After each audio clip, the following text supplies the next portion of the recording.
আমাদের জাতীয় যুব শক্তি এবং আমাদের অভ্যুত্থানের যারা ছাত্র সংসদের যোদ্ধারা আছেন, আমাদের যে কার্যক্রম অবস্থা সবকিছু মোটামুটি একই সূত্রে গাঁথা।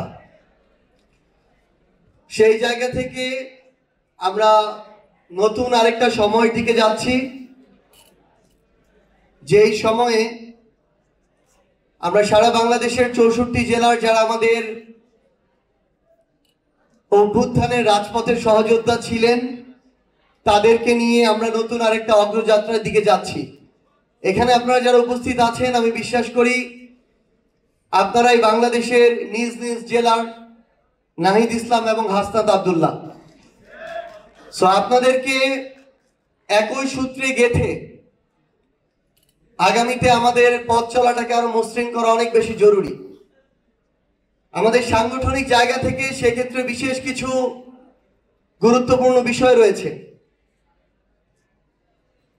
এটার জন্য সবার আগে নিজেদের মধ্যকার, নিজেদের জেলার প্রত্যেকটা ইউনিটের ছোটখাটো বিভাজন, অন্তর্দ্বন্দ্ব, এগুলো থেকে আমাদের বের হয়ে আসতে হবে। আমরা আপনাদেরকে স্পষ্ট করে কয়েকটা কথা বলি।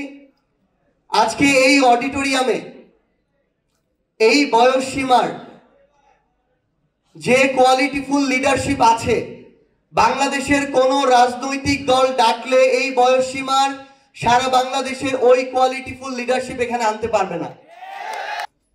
এনসিপি এ মাসের 25 তারিখ থেকে সারা বাংলাদেশের প্রত্যেকটি জেলা এবং মহানগরে আহ্বায়ক কমিটি দেওয়া শুরু করবে।